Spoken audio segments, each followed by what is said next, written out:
All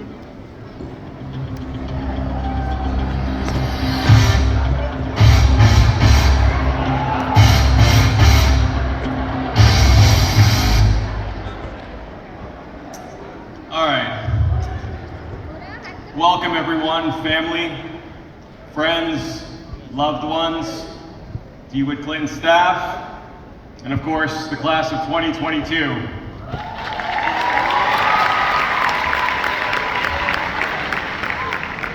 At this time, I'd like to make sure that we remember that over the last 4 years, there have been a lot of ups and downs.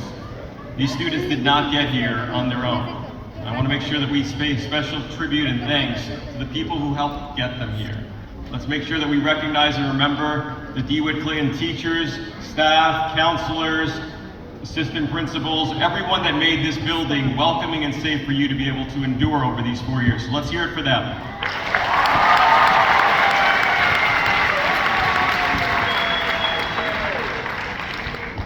This goes without saying, and I don't think we can say this enough. We know that those last 4 years have been tough and probably beyond, and they still remain tough. Times are very difficult right now. I want to thank the families. They've been there for you guys through all these harsh times and will continue to be there for you as you move on from this point in your life. They are sacrificing things even now for you to be able to be safe. So let's hear it for them. We can't thank you enough, families, loved ones.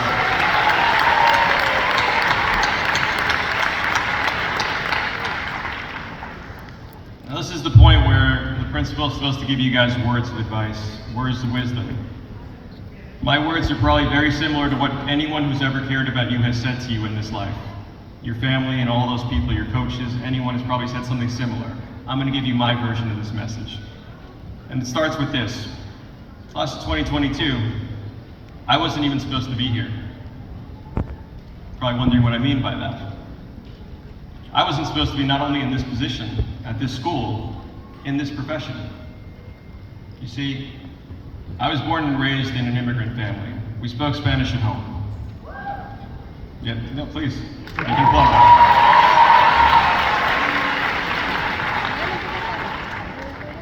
I know what it's like to live in a low-income situation, to have an apartment where me and my brother share one room, and my parents, we live in an apartment with no bedroom, with no windows.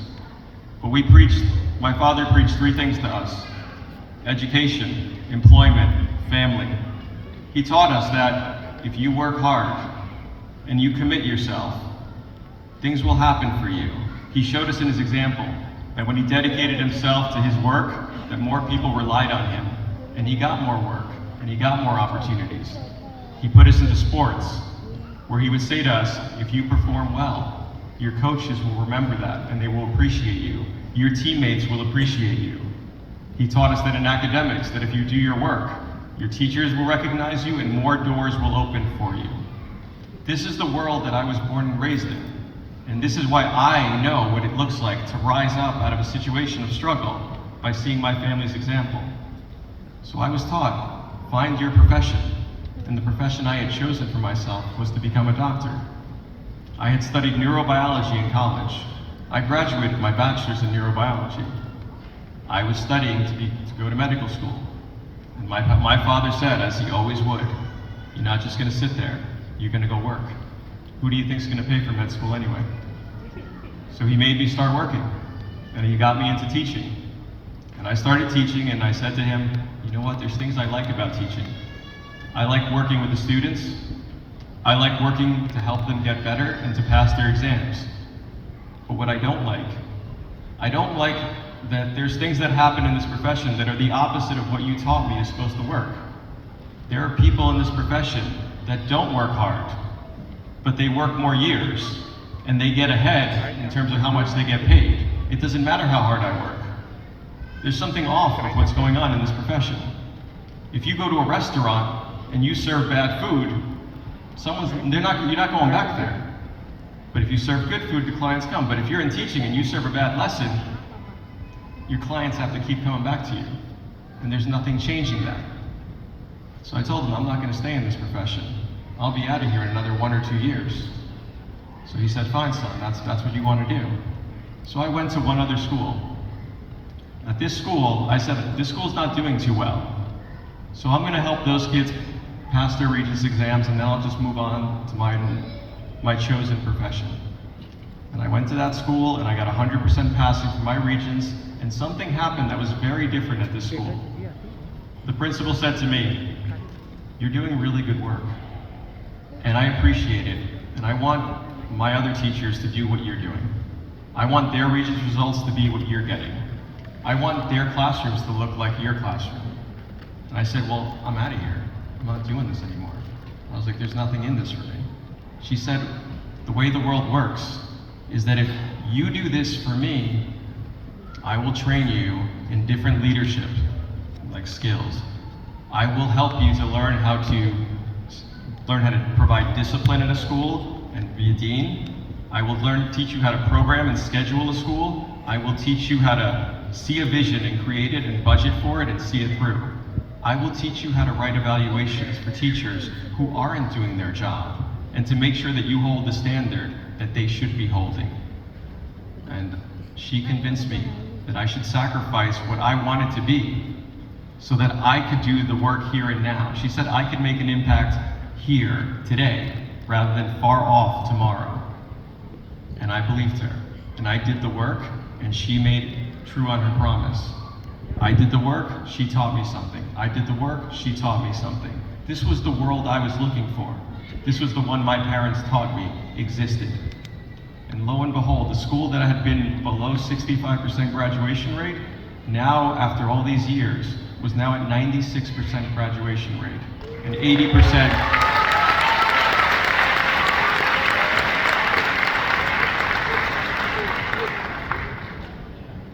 Now, this school was in Manhattan. This should have never been at this level.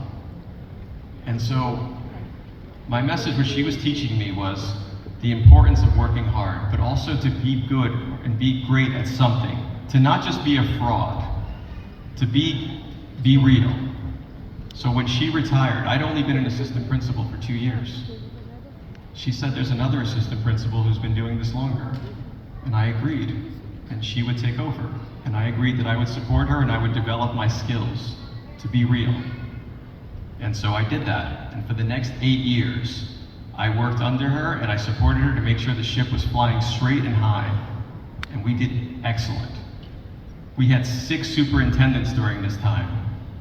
Every single one of them walked into the school and said, "This school is doing great. The results show it, and you're doing great." They told me personally that they would make me a principal within their district. But they also said that if I wanted to stay, and when my new principal retired, they recognized my work, and they said that they would place me here. And so here's what leads me to my message to you, class of 2022. When the time came for my principal to retire and there was a 6th superintendent, despite all the work, all the adoration of parents, students, teachers who I'd helped, this superintendent had someone else in mind. Someone else that they had groomed. I think they call it, she was a rabbi for someone else. And I objected. I said, how could someone do this better than me?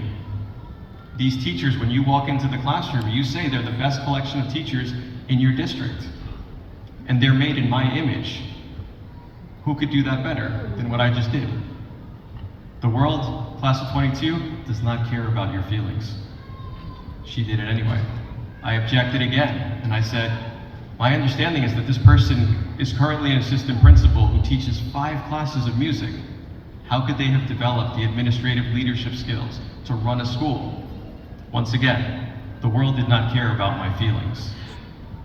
When this happens, there is the human condition. Every one of us is built to start thinking about why did it not happen the way it should have. And I know everyone in this room, on this stage, has experienced this. Something you thought that you worked towards, that you should have honestly been given, that you deserved, that you didn't get. And I don't think there's a single person in this room who hasn't experienced that. And if you haven't, I promise you it's going to happen. And so what I'm saying to you is, it is very common to start thinking the way I was. I first went to it and I started thinking in terms of isms. This was favoritism. This was nepotism. Ism, ism, ism. You can go that direction. I promise you, it's a downward spiral. And it often doesn't get you anywhere. I stayed there for a moment and then I picked myself up and I started interviewing for other schools. Within a month, I'd already had an opportunity. I said to the president of our union, I said, I will take the worst school you have, in the worst condition you have. And he said, I think I have the right school for you. They invited me to a place where they were sharing 4 or 5 different schools with other assistant principals who were going to be principals one day. And they said, so-and-so school has this issue. Who wants to apply? Everyone wanted to apply to the first 4 schools, no problem. They weren't total train wrecks. Then they mentioned the school, Dewood Clinton High School. Everyone went silent, just like you just did. Everyone looked around. They knew something I didn't. I'm not from the Bronx. I'm from Jersey. I'd never heard of the school. Sorry, don't hate. So they start mentioning what the school was about or what was happening. 30% graduation rate, 40% recently. The most dangerous school in the city by incidents and weapons confiscated. One principal's just been removed. The second one's on the way out. We need another principal. Oh, by the way, the teachers are tough too. Oh, by the way, the school will close in 1 to 2 years if you don't improve this. Everyone looked around at each other. It was a room full of assistant principals that wanted to be principals. Everyone was scared. I was scared. I was like, why would I leave my job to take over a school that they're saying is going down? But I realized again, the world doesn't care about your feelings. It cares about your results. So I raised my hand and I said, I'll go. I knew who I was and where I came from. I knew what I'd been trained to do. I knew what I've done. I knew I could do it again. So I came to this building and I realized really quickly the chaos that was within. And I knew they didn't want me there. It's interesting though, the world didn't care about their feelings at that moment, because then it was me imposing a new standard. It was me imposing a new pace that they had to keep up with or not. Class of 2022, when I tell you this story, I'm not simply telling you this as like harsh words about life, even though that is what it is. Life is like this. This is really the rules of engagement, the rules of the universe, the rules of the jungle. You don't get upset at gravity because you fall down. You just accept that, right?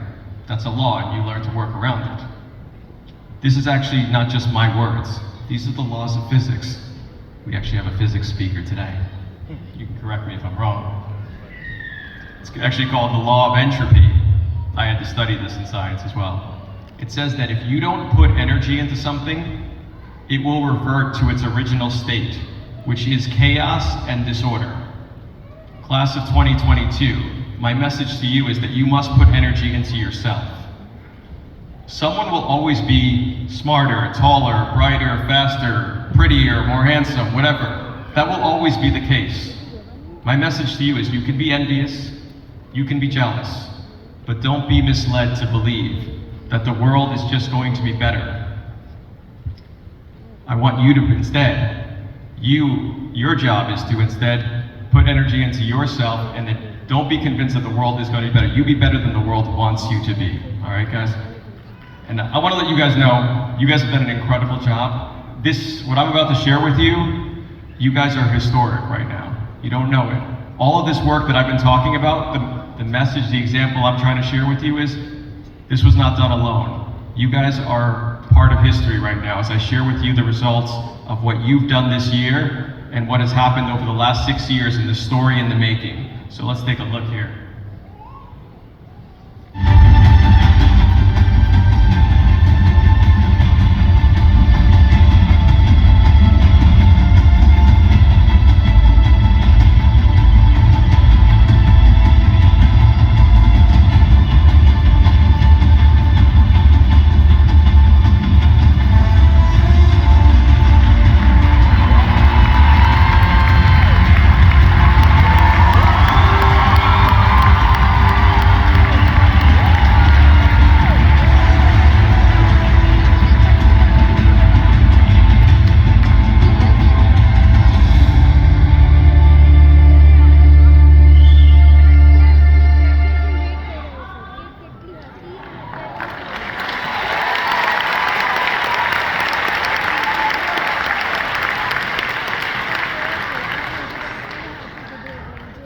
guys are the highest graduation rate in DeWitt Clinton history.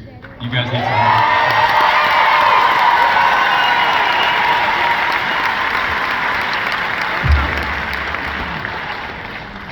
You guys are awesome. This has been a historic year for more than that, though, and I want to share that with you guys. Honestly, I got a lot of stuff to share with you. We got a long show, and I'm going to cut some things out just because I don't want you guys sitting here the whole time. So I know you guys will appreciate this.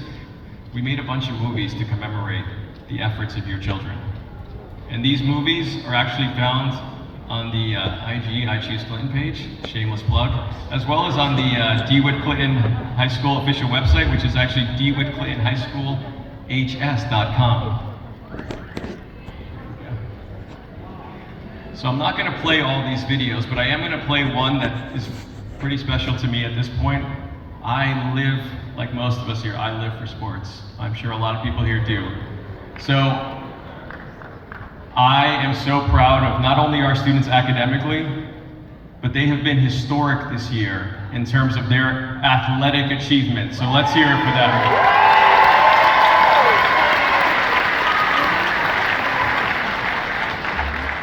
So what this short little commercial, as we call it, is a tribute to these students. I want to shout out the history of what's just happened here. For the first time since 1979, our men's basketball team made it to the Final Four. Shout out to Coach Ballerini over there.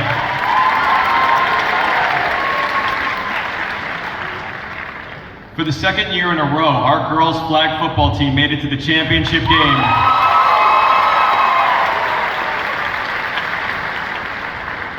If that doesn't say I'm not giving up, I don't know what does. Shout out to you, Coach Hector. Let's hear it for Coach Hector. Shout out to our men's and ladies track athletes. These guys,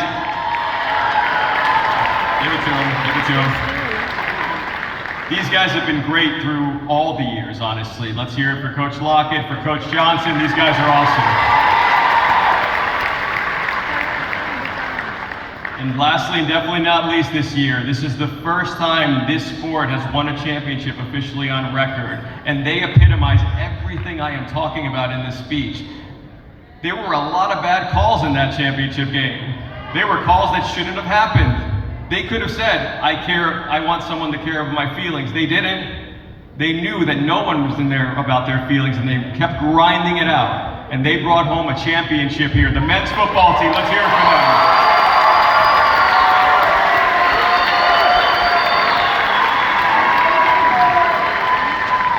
I love my little do-over here. I'll always remember you two for crunching that guy on that onside kick. Sometimes I just watch that. Sometimes I just wake up and watch it. I don't know what to say. But you guys are awesome. This video is a tribute for you guys. We call it Just Do It. All right, hold on. I'm gonna forward. I don't get it. Just do it.